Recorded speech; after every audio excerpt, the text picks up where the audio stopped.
فرمایا دوسرے نمبر پر جو رمضان کے اعمال کے اندر ہے وہ ضروری ہے، وہ یہ کہ ہے کہ اس کے اندر روزے کا اہتمام کیا۔ دیکھیں رمضان کے مہینے کا جو روزہ ہے یہ بڑا ہی قیمتی عمل ہے اور یہ فرض بھی ہے، اور فرمایا کہ انسان پورے سال روزہ رکھے، پورے 11 مہینے روزے رکھے اور رمضان کا ایک روزہ رکھ لے، یہ برابر نہیں ہو سکتا۔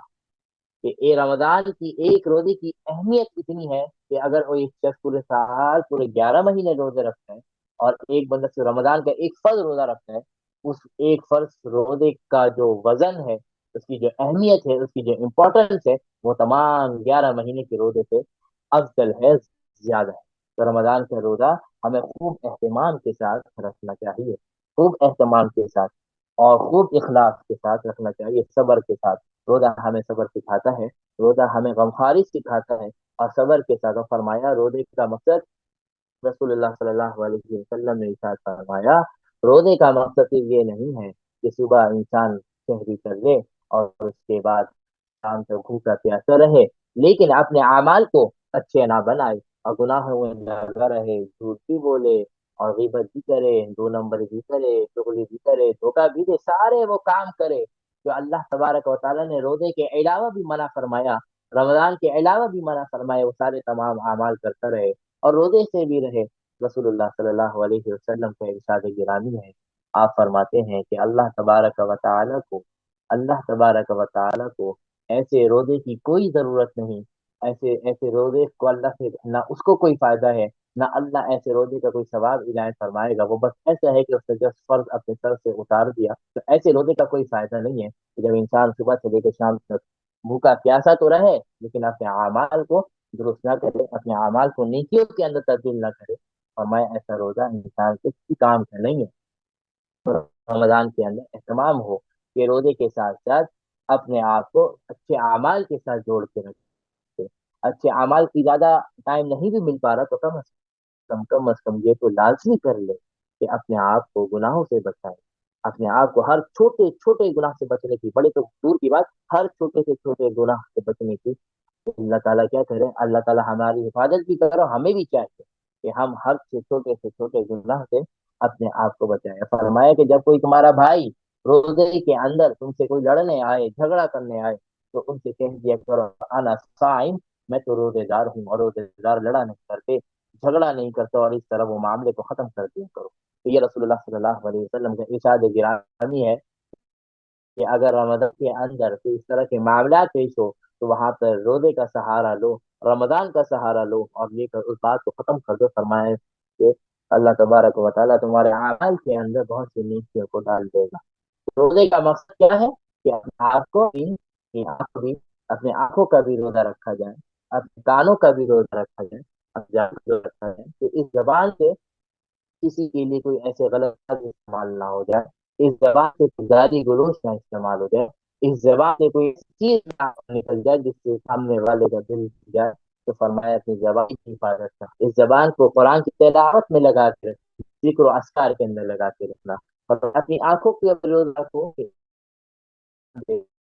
آنکھوں سے کوئی فلمیں نہ دیکھو، اس آنکھوں سے کوئی غلط ایسے کام نہ دیکھو اس سے منع کیا گیا۔ فرمایا اپنے کانوں کا بھی روزہ رکھنا، کہ اپنے کانوں کو بھی گانوں سے، باجوں سے، ان چیزوں سے جو 11 کے اندر بھی اللہ تبارک و تعالیٰ نے حرام کیا، اس سے بہت زیادہ ضروری ہے کہ رمضان کے تمام کو کہ ہمارے آنکھ، ہمارے کان، ہمارے ہر چیز، ہر اعضا، ہر باڈی پارٹس گناہوں سے کیا رہے، بچے رہیں، تبھی اصل روزے کا مقصد پیدا ہوگا۔ اور جب یہ ساری چیزوں کے ساتھ چلیں گے تو لعلکم تتقون والی کیفیت پیدا ہوگی کہ ہمارے اندر اللہ کا ڈر، ہمارے اندر اللہ کی محبت آئے۔ تو روزے کا اہتمام بھرپور کیا جائے۔ اب تو الحمدللہ اللہ کا شکر ہے موسم اچھے ہیں، تو بہت اہتمام کے ساتھ اور شوق کے ساتھ، صرف اس لیے نہیں کہ اللہ نے فرض کر دیا بس رکھنا ہے، نہیں، شوق کے ساتھ، دلچسپی کے ساتھ پورے کے پورے 30 روزے شوق اور دلچسپی اور اللہ کو راضی کرنے کے لیے رکھتے، تو مجھے خوشی محسوس ہو رہی ہے کہ میں روزہ رکھوں۔ اس طرح روزہ عبادت تو خوشی سے کی جاتی ہے، عبادت کوئی ڈنڈے سے یا کوئی زور زبردستی سے نہیں کی جاتی، اصل عبادت تو وہ ہے جو انسان خوشی سے کرے۔ تو روزے کا سب سے پہلا عمل ہے، فرض ہے، تو روزے کا اہتمام بھرپور طریقے سے کیا جائے۔ فرمایا جو اس کے بعد فرائض نماز کی، فرائض چیزوں کی پابندی رمضان کے اندر خصوصاً جو نمازیں ہیں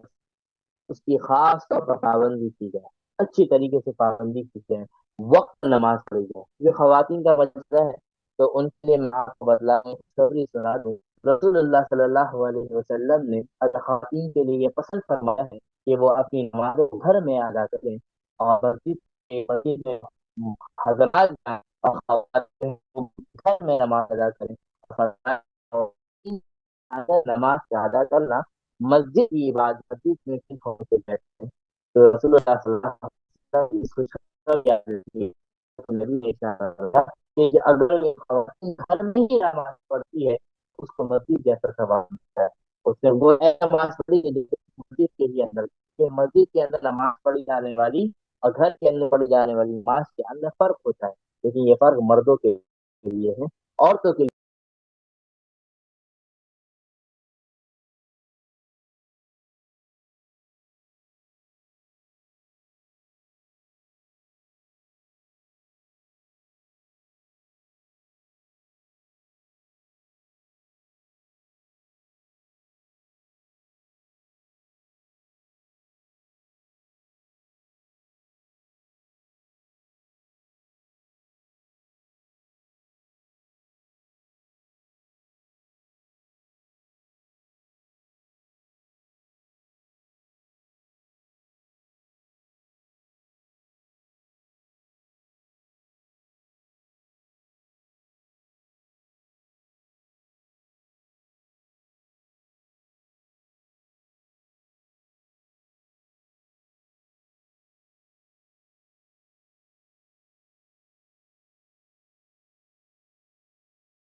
جی، تو میں عرض کر رہا تھا کہ خواتین جب گھر کے اندر نماز پڑھیں گی تو ان کو ثواب وہی ملے گا جیسے مسجد میں ان کے اندر انہوں نے نماز کو ادا کی. ٹھیک ہے، تو فرائض کا اہتمام ہو. اور تکبیر اولا، خواتین کے لیے تکبیر اولا یہ ہے کہ وہ وقت کے ساتھ نماز کی ادائیگی کریں تو ان کو تکبیر اولا کا ثواب ملے گا. تو یہ بہت بڑا مہینہ ہے اور بہت ہی اہم مہینہ ہے اس اعتبار سے کہ خواتین اپنی نماز کو 40 دن تک وقت کے اوپر ادا کرنے کے کر لیں تو اللہ کے نبی رسول اللہ صلی اللہ علیہ وسلم کی اس حدیث کے مصداق بن سکتی ہیں کہ رسول اللہ صلی اللہ علیہ وسلم نے ارشاد فرمایا جو شخص 40 دن تک تمام نمازوں کو تکبیر اولا کے ساتھ ادا کرتا ہے تو اس کو 2 پروانے مل جاتے ہیں کہ وہ نفاق سے بری ہو جاتا ہے، یعنی وہ منافقین کی لسٹ سے نکل جاتا ہے. اور فرمایا اس کو جہنم کا پروانہ مل جاتا ہے، یعنی وہ جہنمی کی لسٹ سے نکل جاتا ہے. تو کتنی بڑی اللہ کے نبی کی حدیث ہے کہ جو شخص 40 دن تک تکبیر اولا کے ساتھ نماز کی پابندی کرے گا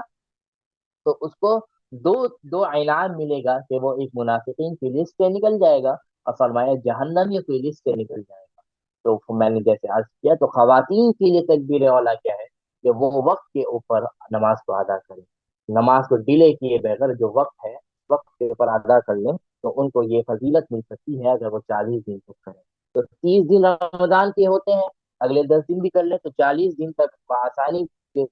آسانی کے ساتھ اس کے اوپر عمل کیا جا سکتا ہے. تو فرمائے فرائض کی پابندی ہو، ہر نماز کو وقت کے ساتھ پابندی کے ساتھ پورا کیا جائے. اور صرف نماز ہی نہیں بلکہ آپ ایک بحیثیت عورت، بحیثیت ماں، بحیثیت بیوی، بحیثیت بہن، جس صورت کے اندر بھی اللہ نے عورت کو رکھا ہے اس اس صورت کے اندر جو جو فرائض اللہ تبارک و تعالیٰ نے اس کے اوپر رکھے ہیں تو وہ فرائض کی پابندی بہت ضروری ہے اس رمضان کے اندر. کیونکہ جب اب ان فرائض کی پابندی تو کرنی ہے، یہ سوچ کے کریں کہ ایک فرض کے ادا کرنے پر اللہ تعالیٰ 70 فرضوں کے برابر ثواب دیتا ہے. تو جب یہ کیفیت پیدا ہوگی دل کے اندر تو اس فرائض کو ادائیگی کرنے کے اندر شوق بڑھ جائے گا، اس کی امپورٹنس بڑھ جائے گی. اور تیسرے نمبر پر جو ہمارے پاس جو روزے کے اعمال سے تعلق رکھتی ہیں تو تیسرے نمبر پہ کیا ہے کہ سنتوں کا اہتمام کیا جائے اس مہینے کے اندر۔ رسول اللہ صلی اللہ علیہ وسلم کی جو موٹی موٹی سنتیں ہیں، بڑی بڑی سنتیں ہیں، ان سنتوں کو اہتمام کیا جائے۔ وہ سنتیں نمازوں کی کیوں نہ ہو، وہ سنتیں نماز کے علاوہ بھی بہت سی سنتیں ہیں جو ہم عام طور پر اس کو نہیں کر رہے ہوتے، تو وہ سنتوں ان سنتوں کا خاص طور پر اہتمام ہو۔ وہ کھانے کی سنت ہو، وہ سونے کی سنت ہو، وہ کسی سے ملاقات کی سنت ہو، عیادت کی سنت ہو، یا تعزیت کی سنت ہو، وہ تمام سنتیں جو ہم عام طور پر نہیں کر پا رہے ہوتے، اس مہینے کے اندر اہتمام کیا جائے اور یہ سوچتے ہوئے کیا جائے کہ نفل اور سنت کا ثواب اللہ تبارک و تعالیٰ اس مہینے کے اندر فرض کے برابر کر دیتا ہے۔ تو جب یہ کیفیت دل میں ہوگی تو وہ سنتوں کو پورا کرنا ہمارے لیے بہت آسان ہو جائے گا۔ نمازوں کی سنت کو ادا کیا جائے، جو نمازوں کی سنت ہم چھوڑ دیتے ہیں عام طور پر، وہ موقدہ تو ضروری ہے، وہ تو لازمی ہے، جو غیر موقدہ سنتیں بھی ہیں اس کا بھی اگر اہتمام کر لے تو کیا ہی بات ہے، کیونکہ ہر سنت کا ثواب آپ کو فرض کے برابر ملے گا۔ اور یہ صرف اور صرف رمضان کے ساتھ خاص ہے، رمضان کے علاوہ آپ جتنی بھی سنت ادا کر لیں اس سنت کا ثواب ملے گا، اور وہی سنت اگر رمضان کے اندر کریں گے تو اس کا ثواب کیا ہو جائے گا، فرض کے برابر ہو جائے گا۔ اور اس کے بعد جو ہم رمضان کے اعمال میں جو ہمارے پاس آتی ہے وہ تراویح کا اہتمام ہے، کہ تراویح کا اہتمام کیا جائے۔ عام طور پر یہ کانسیپٹ پایا جاتا ہے کہ تراویح تو صرف مردوں کے لیے، عورتوں کے لیے تو نہیں ہے۔ ایسا نہیں ہے، یہ کانسیپٹ بالکل غلط ہے۔ تراویح جیسے مردوں کے لیے سنت موقدہ علی الکفایہ ہے، اسی طرح عورتوں کے لیے بھی سنت موقدہ ہے۔ تو تراویح کا اہتمام کریں اور گھر کے اندر اہتمام کریں۔ اگر کہیں قریب میں کوئی مسجد ہو اور پردے وغیرہ کا اچھا انتظام ہو تو میں تو کہتا ہوں کہ وہاں بھی جایا جا سکتا ہے، کیونکہ انسان گھر کے اندر رہ کر بہت ساری چیزیں چھوڑ دیتا ہے، لیکن اگر کوئی اہتمام ہو، ماحول بنا ہوا ہو، تو اس اعمال کے اندر پابندی کرنا آسان ہو جاتا ہے۔ تو بہتر تو یہی ہے کہ گھر کے اندر ادا، لیکن اگر گھر کے اندر ماحول نہیں بن پا رہا، کوئی شور شرابہ کوئی ایسی چیز ہے کہ تراویح کا نہیں پڑھ پا رہا، آپ کے ذہن یہ کہتا ہے، پر دل یہ کہتا ہے کہ گھر میں رہوں گی تو شاید نہیں پڑھ پاؤں گی، اگر کہیں اور چلی جاؤں گی یا کہیں اہتمام ہوگا وہاں چلی جاؤں گی تو تراویح میری ہو جائے گی، تو بہتر یہ ہے کہ پھر وہاں چلی جائے، اپنے آپ کے پردے کے ساتھ، پردوں کا خیال رکھیں، ان ساری چیزوں کو رکھتے ہوئے وہاں پہ جایا جا سکتے، اس کی اجازت ہے۔ لیکن بہتر صورت یہی ہے کہ گھر کے اندر ادا کی جائے۔ اب جو غیر حافظہ ہیں، جو حافظ نہیں ہے، جو حافظہ نہیں ہے، تو وہ چھوٹی چھوٹی صورتوں کے ساتھ اپنے تراویح کو 20 رکعت کو مکمل، کیونکہ تراویح ایک اضافی چیز ہے، تو جب اضافی چیز ہے تو اس کے اندر اللہ تبارک و تعالیٰ نے، رسول اللہ صلی اللہ علیہ وسلم نے رخصت بھی رکھی ہے، اجازت بھی رکھی ہے کہ اگر خدا نہ اگر کوئی ایسا معاملہ ہو کہ برڈن بہت زیادہ ہو گیا ہو اور بہت زیادہ تھکن ہو گئی ہو، ان میں ایسا فرائض پڑھنا بھی مشکل ہو رہا ہو، تو وہاں پر تراویح کو چھوڑنے کی گنجائش بہرحال موجود ہے، لیکن اس کے اندر یہ ہو کہ کم از کم 20 نہیں تو 4 رکعت پڑھ لیں، 8 رکعت پڑھ لیں، مکمل طور پہ نہ چھوڑیں۔ اور اگر کوئی ایسی سچویشن نہ ہو، کوئی برڈن نہیں ہے، کوئی عام سے ہے، اور برڈن اصل تو عبادت رمضان کے اندر یہی ہے کہ انسان نیکیوں کا برڈن اپنے اوپر رکھے، دوسری چیزوں سے نکل جائے اور نیکیوں کا برڈن اپنے اوپر رکھے، تو یہی اصل عبادت۔ تو تراویح کا اہتمام ہو تو اسے فرمایا کہ ایک اور عمل کیا ہے رمضان کا خاص، وہ کیا ہے؟ تلاوت اور تفہیم قرآن کا۔ اللہ تبارک و تعالیٰ نے رمضان کے مہینے کو قرآن کے ساتھ جوڑا، فرمایا شہر رمضان الذی انزل فیہ القرآن۔ قرآن مجید میں کے اندر رمضان کا ذکر صرف ایک مرتبہ آیا ہے، اور وہ مرتبہ جو ذکر آیا بھی ہے وہ قرآن کے ساتھ آیا ہے۔ فرمایا کہ شہر رمضان، یہ رمضان کا مہینہ ایسا ہے جس کے اندر ہم نے قرآن مجید کو نازل فرمایا۔ آپ سب جانتے ہیں کہ اللہ تبارک و تعالیٰ نے اس قرآن مجید کا آغاز بھی رمضان سے ہوا، جب پہلی وحی نازل ہوئی تو وہ بھی رمضان کا مہینہ تھا، اور جب اختتام ہوا قرآن مجید کا، جو آخری وحی نازل ہوئی، تو اکثر علماء کے نزدیک یہی ہے کہ وہ بھی رمضان کا ہی مہینہ تھا۔ تو رمضان کے مہینے میں قرآن کا آغاز بھی ہوا نازل کے اعتبار سے، اور اور قرآن کا اختتام بھی ہوا نازل کے اعتبار سے۔ تو اس رمضان کو خاص خاص نسبت ہے قرآن مجید سے، تو اس کے اندر خوب سے خوب زیادہ سے زیادہ تلاوت، خوب سے خوب زیادہ سے زیادہ تلاوت کی جائے۔ اس کے اندر ایک تو مکمل قرآن مجید، کم از کم ہر بندے کی، ہر انسان کی یہ کوشش ہو کہ اس رمضان کے اندر ایک قرآن مجید تو سب کا مکمل ہو۔ یہ تو بالکل کم سے کم ہے، ایک قرآن مجید تو بالکل کم سے کم ہے، یہ تو حق ہے قرآن کا۔ زیادہ سے زیادہ دو تین، اس سے زیادہ ہو تو اچھی بات ہے، لیکن کم از کم ایک مرتبہ تو ہر کوئی اس قرآن مجید کو مکمل کرے، وہ اس سے محروم نہ رہے۔ اور فرمایا کہ صرف تلاوت نہ ہو، تلاوت کے اوپر نیکیاں ہیں، ایسا بالکل نہیں ہے کہ ایسا بغیر سمجھے بھی اگر قرآن پڑھتا ہے تو نیکیاں اس کو لازمی ملے گی، فرمایا کہ ہر حرف کے اوپر 10 نیکیاں ملیں گی، اور یہ تو عام اعتبار سے ہے، رمضان کے اندر کیونکہ ہر چیز کا ثواب بڑھ جاتا ہے تو اس کا ثواب بھی بڑھ جائے گا، تو ہر حرف کے اوپر نیکیاں تو ملنی ہے، لیکن کوشش ہو کہ تھوڑا سا تفہیم بھی ہو جائے، تھوڑا سا سمجھ کے بھی پڑھ لیں، ترجمے والا قرآن اٹھا لیں، کوئی آپ کوئی کسی درس میں شریک ہو جائے کریں، کوئی آن لائن یہاں اس اکیڈمی کے اوپر بھی بہت سے درس اور دروس کا سلسلہ، دورہ قرآن کا سلسلہ چل رہا ہے، اس کے اندر شرکت فرمائے تاکہ ہمیں یہ بھی پتہ چلے کہ ہم جو پڑھ رہے ہیں اللہ تعالیٰ ہمیں کیا کہہ رہا ہے، اللہ تعالیٰ ہمیں کیا بتا رہا ہے، کیونکہ یہ زندگی کا رول ہے قرآن، زندگی کو اپنی لائف کو سیٹ کرنے کے لیے ہمارے لیے جو مینول بک ہے وہ قرآن مجید ہے، تو تلاوت کا اہتمام ہو اور تفہیم کا بھی اہتمام ہو کہ کچھ نہ کچھ اس کو سمجھا بھی جائے، فرمایا کہ ایک اور عبادت کیا ہے، وہ نفل کی ادائیگی، کہ رمضان کے مہینے میں نوافل کی ادائیگی کی جائے، خصوصاً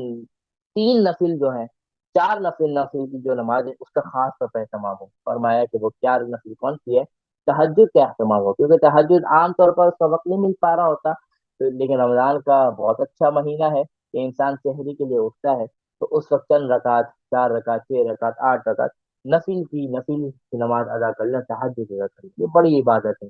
جتنے بھی لوگ ولی اللہ بنے ہیں وہ اس تہجد کی وجہ سے بنے ہیں، لوگ اپنے مسائل کو حل فرماتے ہیں تہجد کی نمازیں پڑھ کے، تو تہجد کا اہتمام ہو، اس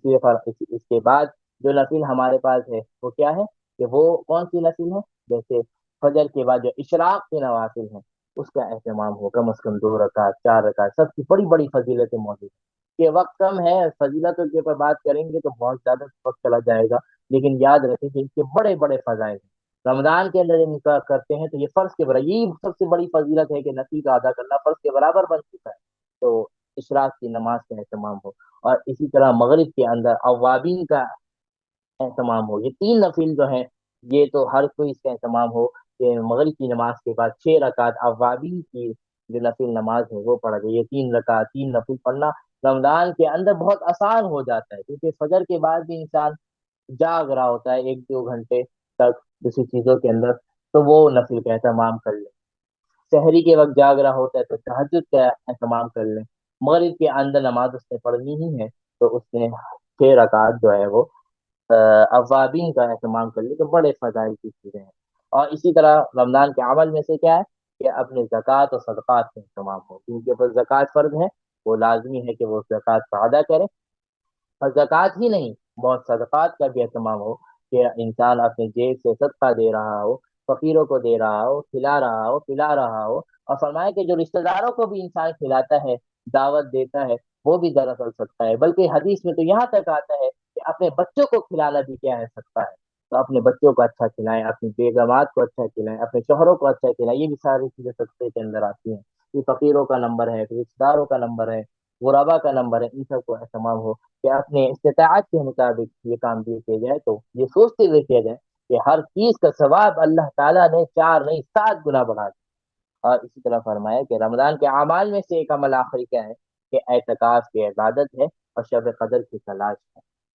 کہ رمضان کا جو آخری اشرا یہ یہ اعتکاف کے اعتبار سے جانا جاتا ہے، رسول اللہ صلی اللہ علیہ وسلم نے اپنی زندگی میں ہر سال اعتکاف فرمایا، اور اس اعتکاف کا اہتمام ہو جائے تو کیا ہی بڑی بات ہے، اگر اعتکاف کا اہتمام نہیں ہو پا رہا تو شب قدر کی تلاش کے لیے ضروری ہے، جو 5 راتیں طاق راتیں کہلاتی ہیں، امی عائشہ نے رسول اللہ صلی اللہ علیہ وسلم سے پوچھا کہ اے اللہ کے نبی مجھے یہ تو بتلا دیجیے کہ شب قدر کب ہوتی ہے، رسول اللہ صلی اللہ علیہ وسلم نے فرمایا کہ وہ 5 راتیں ہیں، اس کے اندر تلاش کیا کرو، فرمایا 21 رمضان، 23 رمضان، 25 رمضان، 27 رمضان اور 29 رمضان، یہ 5 طاق راتیں ہیں، اس کے اندر اگر انسان دعا کرے، عبادت کرے تو اللہ کی ذات سے امید رکھے کہ اپنے آپ کو گناہوں سے بچاتے ہوئے اگر عبادت کر رہا ہے تو اللہ کی ذات سے امید رکھے کہ اللہ تعالیٰ نے اس کو لیلۃ القدر نصیب فرما دی، اور لیلۃ القدر کے بارے میں کیا آتا ہے، خیر من الف شہر، یہ ایسی رات ہے جو 1000 مہینوں سے کیا ہے، بہتر ہے،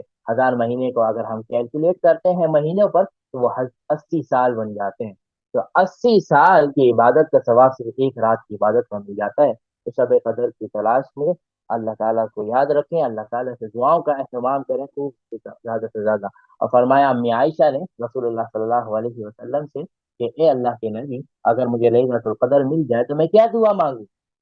رسول اللہ نے فرمایا کہ ایک دعا کا اہتمام کیا کرو، وہ دعا کیا ہے؟ اللہم انک عفو کریم تحب العفو فاعف عنی، اللہم انک عفو تحب العفو فاعف عنی، اس دعا کا اہتمام کیا کرو۔ اس کے علاوہ بھی اپنی مناجات کو، اپنی دعاؤں کو، اپنے دل کی باتوں کو اللہ کے سامنے رکھیں، نوافل کا اہتمام کریں، صلاۃ التسبیح کا اہتمام کریں، یہ وہ نوافل ہیں جو ان راتوں کے اندر پڑھی جائے تو بڑی ثواب کی چیز ہے۔ تو یہ کچھ اعمال موٹے موٹے جو میں نے آپ کے سامنے ذکر کیے، کیونکہ کلاس کا وقت بھی ختم ہو گیا، تو خلاصہ یہ ہے ان ساری باتوں کا، اعمال اس کے علاوہ بھی بہت ہیں، موٹے موٹے اعمال میں نے آپ کے سامنے رکھے ہیں، ان چیزوں کا کم از کم اہتمام کیا جائے۔ خلاصہ ان ساری باتوں کا یہ ہے کہ یہ رمضان کا مہینہ ہم سے راضی ہو کر چلا جائے، ہم سے ناراض ہو کر نہ جائے، کیونکہ قرآن، کیونکہ رسول اللہ نے فرمایا کہ دو چیزیں قیامت کے دن آئیں گی، اللہ سے سفارش کریں گی، اور فرمایا کہ وہ دو چیز کیا ہے؟ ایک قرآن ہے اور ایک رمضان ہے۔ ایک شخص کے بارے میں فیصلہ ہو جائے گا کہ جہنم میں اس کو لے جاؤ، قرآن آ جائے گا اور کہے گا اے اللہ آپ اس کو جہنم میں ڈال رہے ہیں، یہ تو میری تلاوت کیا کرتا تھا، یہ تو مجھے سمجھا کرتا تھا، میرے مطابق زندگی گزارنے کی کوشش کرتا تھا، آپ اس کو کیسے جہنم میں ڈال رہے ہیں؟ آپ اس کو جنت میں ڈالیے۔ اللہ تبارک و تعالیٰ قرآن کی بات کو سنیں گے اور اس جہنم کی، اس کے بارے میں جہنم کا فیصلہ ہو گیا، اس کو جنت میں ڈال دیا جائے۔ اور فرمایا کہ یہی رمضان کا مہینہ آئے گا اور ایک انسان کو جہنم کے اندر ڈالا جائے گا، رمضان کا مہینہ آ جائے گا اور اللہ سے سفارش کرے گا اے اللہ آپ اس کو جہنم میں کیسے ڈال رہے ہیں؟ یہ میرا اہتمام کرتا تھا، رمضان کا مہینہ جب آتا تھا یہ اس کے چہرے پہ خوشی آ جاتی تھی، اس کا دل باغ باغ ہو جاتا تھا، اور میرے مہینے کے اندر عبادتیں کرتا تھا، نوافل کا اہتمام کرتا تھا، فرائض کی ادائیگی کرتا تھا، سنتوں کا، تراویح کا اہتمام کرتا تھا، آپ اس کو کیسے جہنم میں ڈال رہے ہیں؟ اللہ تعالیٰ اس رمضان کی بات کو بھی سنے گا اور اس شخص کو جنت میں ڈال دے گا۔ تو یہ دو چیز ہمارے لیے خاص طور پہ ایسی چیزیں جو ہمارے بعد ہمارے لیے سفارش بنیں گی، ایک قرآن مجید ہے اور ایک رمضان ہے۔ تو ان دونوں کے ساتھ اور رمضان کا خاص تعلق ہے قرآن کے ساتھ، تو بڑا ہی کیا قیمتی ہو جائے کہ قرآن کی قدر ہو جائے تو رمضان کی قدر ہو جائے گی، قرآن کے ساتھ اپنا تعلق جڑ جائے، نوافل کے ساتھ، عبادات کے ساتھ ہمارا تعلق جڑ جائے، تو یہ رمضان کا مہینہ ہمارے لیے بہت سے بہت بہتر بن جائے گا۔ اللہ تبارک و تعالیٰ سے دعا ہے کہ اللہ تبارک و تعالیٰ ہمیں اس رمضان کے مہینے میں صحت اور سلامتی کے ساتھ اچھے سے اچھے اعمال کرنے والا بنائے، گناہوں سے بچائے، اور اس رمضان کو اللہ کو راضی کرنے والا بنائے۔